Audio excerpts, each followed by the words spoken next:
Welcome Welcome to Shade and the Shade in the City. City. I am your girl, Treese. It's Nels. And today we are jumping into our review of Married at First Sight, season 16. We are on episode 19. And thank God it's not the last one, but Decision Day is the next one. Thank God. We getting close to the end. And the name of the episode is Sliding Toward Decision Day. It's about damn time. That's what it should be called. So, if you haven't already, Shade Squad, please make sure that you hit that like button. And that subscribe button. Yeah, you were a little late. I just y'all. Let's jump into it. And 740's outside. Let's get shady. A couple of them. A couple of them.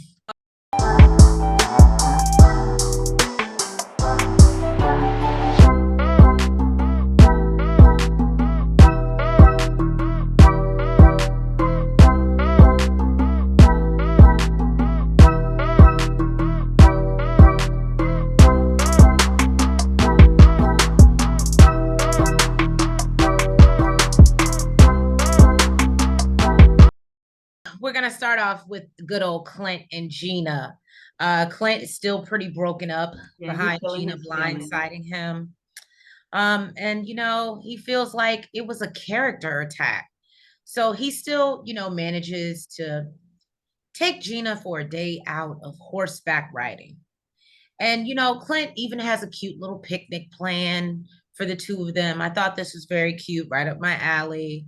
And then he brings up, the things that she said in front of the experts. Is it wrong that I was concerned about what he made for the picnic? They didn't show I'm sure it was probably good. It's Clint. Yeah, they didn't show it. I get excited because Clint is not highlighting his cooking skills like Gina's highlighting her salon. So it's not the same. It's not. I want to see. They be talking about how Clint can cook. He can get down in the kitchen. I need a plate. But yeah, he felt some type of way that she called him bizarre and outrageous. And I even said in my notes, now if Clint said that to her, that would just have to be the end. Oh yeah, absolutely. What got me is the fact that she kind of didn't remember saying it. She's like, well, I don't know if I worded it like that. Yeah, I know. I love the playbacks though. Right. Caught your ass up. So she apologizes if she hurt his feelings, but says she didn't say anything earlier because she didn't want a repeat of the honeymoon. So clearly you had to bring that back up. You still have not let that go. And that is why you are in this space of misery that you're in, and you're trying to drag Clint in with you. And I'm not here for it. Yeah, she don't know how to let you go. Eris goes to work out with Mac. Okay. The snake, the weasel. He's still not attracted to Jasmine, but he's focusing on the positive things and says they're at least living in the same bed. They haven't backtracking. They're not like Gina and Clint. No. Now, he said word on the street is you slide in people's DMs, sir. Max said yes, he did slide in Gina's DMs, but it was to holler at her famous singer friend who he knows he doesn't have a chance with. It sounded like BS when he said it. Listen, it sounded like that's what you try to make it seem like, so that you can get a conversation started. So you don't seem like a whole nasty ass snake. Oh yeah, I was trying to talk to your friend. Oh, it didn't work out with her. Well, how are you been? How you doing? Exactly. With you and Clint. That's what it's giving.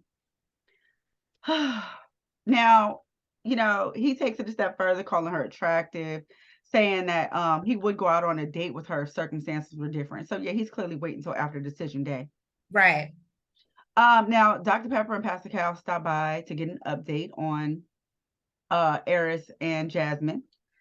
Eris said they've been implementing all the tools that they've been receiving from them and from their friends, and they feel like they made a little bit of progress, just not as much as they would like. Apparently, he's gotten better on checking in with her, texting her throughout the day. Because it's scheduled in his phone. It should be. They giving hugs and greeting each other. I mean, he did have his hand on her thigh the whole time. Oh yeah, her right cheek. He said her right cheek. Yeah. You know what it's giving though, Trees? What? I mean, we text each other throughout the day. I hug you and I greet you. I don't hug, I don't rub your cheeks though. I You don't. don't rub my cheeks. You don't rub my I don't. but I wouldn't say he was really rubbing her cheeks. I mean, His hand was just sitting on it. it was, but he's a dude, okay? Dudes will do that to anybody. To me, it's not giving any real connection, but some way, somehow, of course, the experts feel like I this was is a mad that major, Dr. Pepper really tried to sit there and this talk is them this into is a staying huge, together. girl, they've been doing this the whole, it ain't just with them. And This if is I don't a know if huge anybody else felt this milestone. way. Now, this is what I call a marriage. Don't shut the hell up. I don't know if anybody else felt this way, but Jasmine to me looks too through, like done, done, done. She is clearly just here to pick up her check. Especially after the last scene, huh? Right. I really think she's just here to pick up her check. And she'll be moving on in a 740. I'll be moving on. They gave each other the same dry ass compliments like they always do. Then they went on their last date before decision day. It was a double kayak. And this kind of makes Jasmine feel like, like maybe he does want to work this out because he planned this whole date. It was thoughtful. Chaba, he had to plan a date, okay. Now they said that they want to have a I mean, I conversation. think it's great that they, I guess, have that in common. I just wish I could see them do something, and maybe because they're not close, so that's why they have to. But why are they always doing something that's so active? I Like know. all their dates are very like, Why we can't go to a spa? Why we can't give each other massage? yeah. I think Yeah. for me, well, I guess they did try that on the honeymoon, and it was awkward, right? Giving each other massages? Well, no, they were both getting massages, and Oh, then when yes. she No, went no, to no. massage him, No. I said giving each other a massage. oh, I don't know. It's just Well, basically, she really don't know where she stand as far as decision day goes. And Eris feels like, he's good where he's at. And he's okay with the progress that she's made. So I don't know. It sounded like tables have turned, but it's probably BS because, like she said, he says a lot. So yes. Now, Kirsten and Shaq, both Kirsten and Shaq. Here's another one. Shaq and Kirsten go visit a singer songwriter to create a song about their relationship, their journey. their journey. They share a love for music and dancing, as we know. So they're really into creating something beautiful. Now, I actually feel like I would have thought this was a beautiful moment and a sweet moment if they actually really liked each other. it would have been a sweet, it would have been an even sweeter moment if Kirsten could actually sing Worth a Damn, but she can't. Child. And the nerve she had, listen, she had so much confidence the way she And, got on that and song. Shaq's like, you did very well. She thought so too, because after she ran it back, I would have been like, yeah, let's edit that out or something. Right, right. She's I'd be sitting there like, like, that's not my note. That's not my note. Shaq, they sit down and talk, and Shaq feels like this has been one of the best dates so far. And she does tell him that she knows she's been dying to meet the rest of the family. So she says that, she admits her dad is actually not interested in filming. And so, but is ready to meet him along with her grandmother and I think her aunts and uncles. And so I guess she's finally set that up. But Shaq is just like, okay, I'll believe it when I see it. He's just so shady and so sassy. It's yeah. Anyway, it's not well, it's unbecoming to me. But anyway, Kristen tells him that, he tells her that he wants to feel more secure in the marriage. And she reassures him that she's trying to show up and be supportive. But Shaq makes her feel like she's not even trying. he's like, And that's what I so wanted from day one. Let me say, it could not be me. It could not be me. Every chance I got. but what about Jamaica? What about Jamaica? So then Kirsten and Shaq get a visit from the experts as well. Kirsten believes they've made a step in the right direction as far as communication and really hearing each other. She also says that she took, the experts' advice and allowed Shaq to, take more of a lead role in their relationship. Shaq goes on to say that he feels at times they're in two different boats and he wants to be in the same boat. We learned that he met Kirsten's father, and at that time still decides to be shady. And said this that, happened a couple months it was that simple. I don't like should have it. happened weeks ago. So he brings up to the experts, why did it take so long? And I love when Dr. Pepper defends Kirsten and says that, some families operate differently. And Pastor Cal goes back to this whole power couple goals that he done placed upon them, and they trying to convince them to stay together as well. And actually, I think one thing I will say is I feel like this whole episode, it seemed like Kirsten was trying to plead with Shaq to say yes on decision day. Did you get that vibe? Because that's what I got. I've been getting that vibe before this episode. I feel like the tables have turned. And they keep talking about this. Maybe it'll get better once you're out of the process. Okay, maybe it will. I don't know. And we can date out of the process. We ain't got to be having no paperwork on each other. Now Nicole, she surprised Chris with a chef prepared dinner, and it's still pineapple themed. This girl done took all the pineapples out the house. I know, I saw that. I said, girl. She put them outside, child. I said, how you gonna be doing a dinner for him and it's nothing but pineapples all over? Again, that wasn't thoughtful. The idea, so yes, the dinner was for both of you.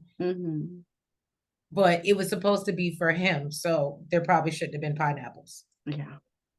Now she says that she loves how comfortable they are, but she doesn't want them to get lost in comfortability and wants them to hold on to their key foundation that made them fall in love with in the first place. Now he agrees and says the biggest issue for them is, communication and being able to stay steady with that.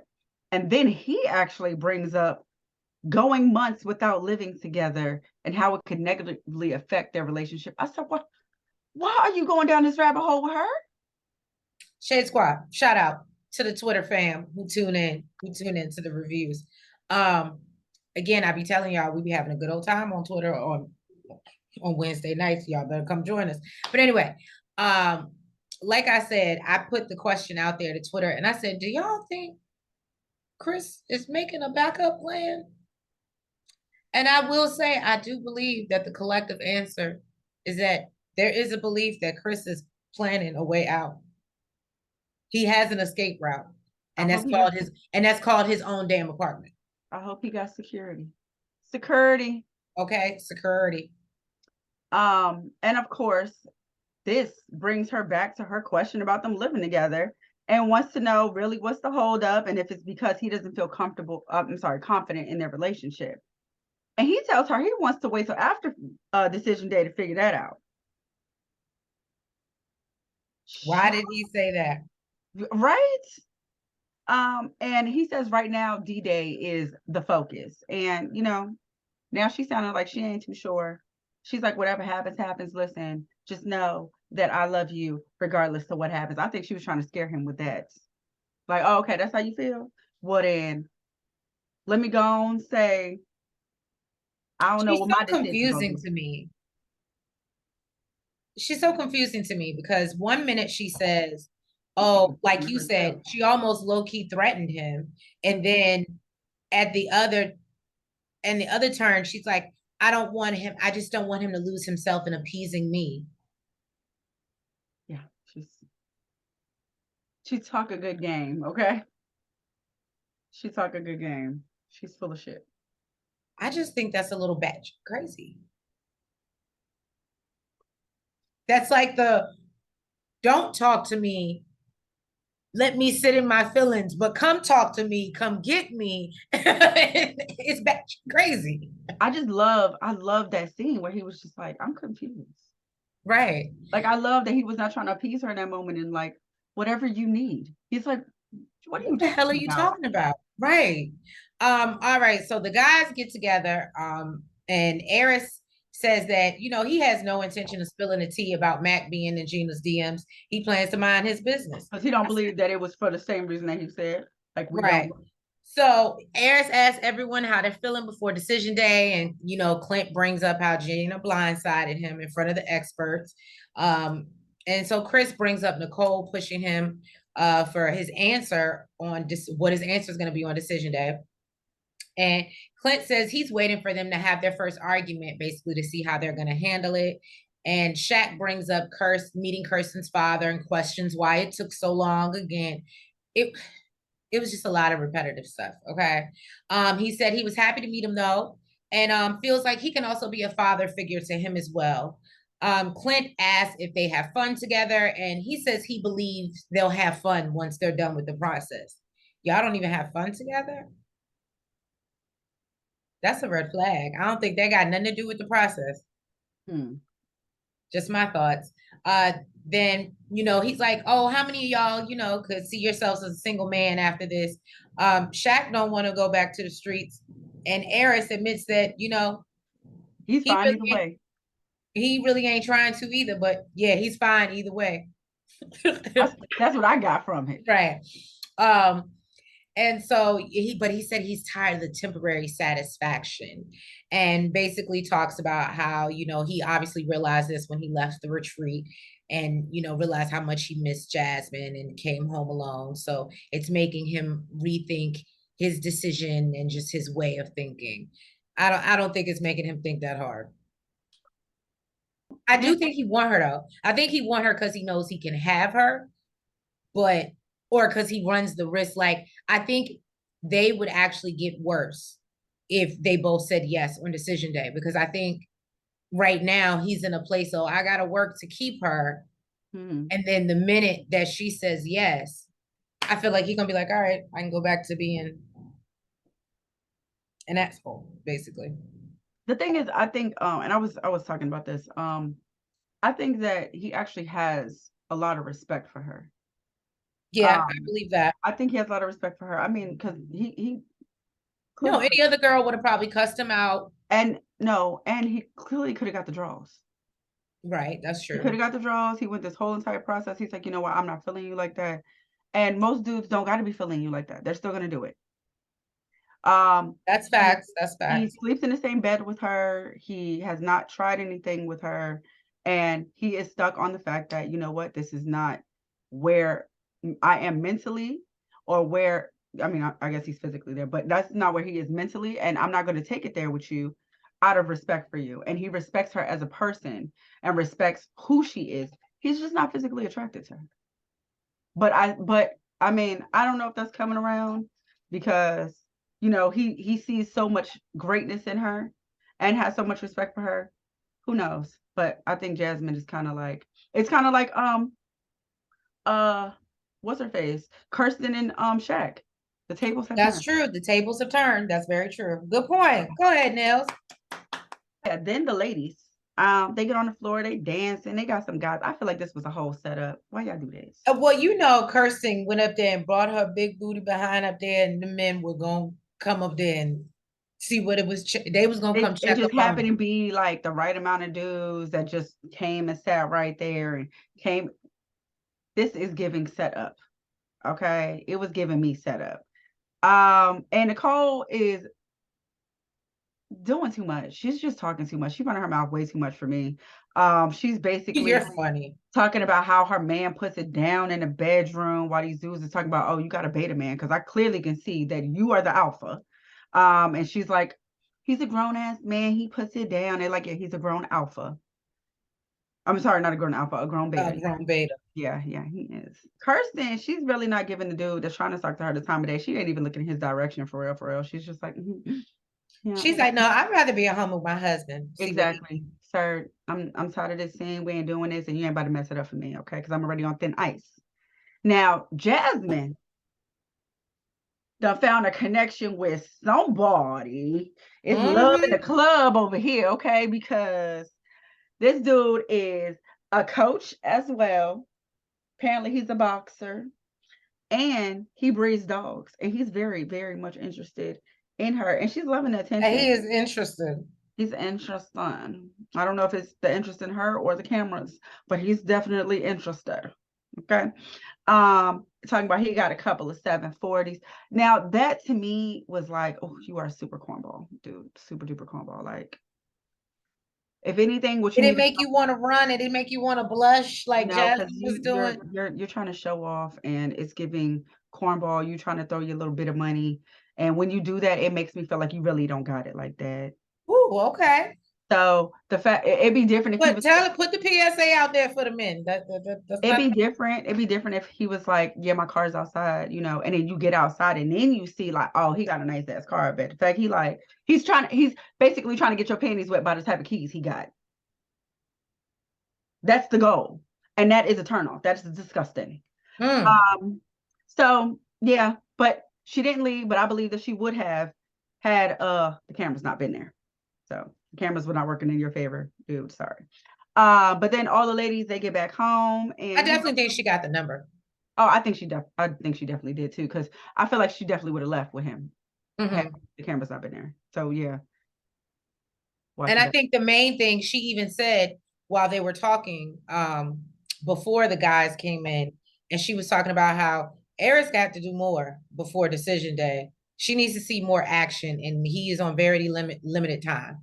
It gives me, she can't wait to say no. Even from the previews, it makes it look like she's just like, as he's over there praising her and whatever, and she's just sitting back like, I'm still saying no. Exactly.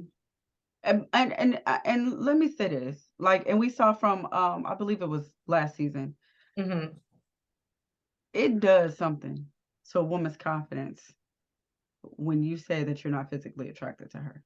Absolutely, it does. Okay, so to try to build from there, I mean, clearly Eris didn't watch last season and didn't learn, you know, from his fellow man's mistakes. Right. But yeah, those are not words that should come out your mouth. Okay, you can make up all other types of reasons. You can even say the girl feet stink, right? She can do something. She could be like Val. She cannot shower. She can do something about that. Okay, she can wash her feet. She can't do nothing about the way the Lord brought her into this world. Okay, so that part that can't change. Now all the ladies, they get back home. They telling their dudes about how their night went. You know how dudes was giving out numbers. How Jasmine had a dude all smiling all up in her face. Nicole couldn't wait to go spill that tea. No, she could not. Eris feels like, you know, so much has changed. You know, he was once in the streets and now he a whole dog dad. He out here walking Dutches. Like, good job, sir. It ain't gonna make no difference. Jasmine says that she's thankful that she was matched with Eris because of how honest he is, and feels like she would have really had no growth had he not been. She would have never really saw what was wrong with her, or you know, yeah, the fact that she couldn't communicate. And he said, in the words of Pastor Cal, that's intimacy. That was cute. I know, it was cute. And Kirsten and Shag, they really just they're talking about how they need to consider things for decision day because Kirsten don't want him to just go. She basically just asking him to stay. Please say yes on decision day, and things don't will want be him to so much better after the way things are now and consider the way things could be in the future. I couldn't, because I had 2 months of you, and 2 months of you, it wasn't. But even when she was like, oh, when he was like, knock me into next week, and she was like, no, not next week, then back to the altar. And I was like, when you acted like you didn't like him. Whew.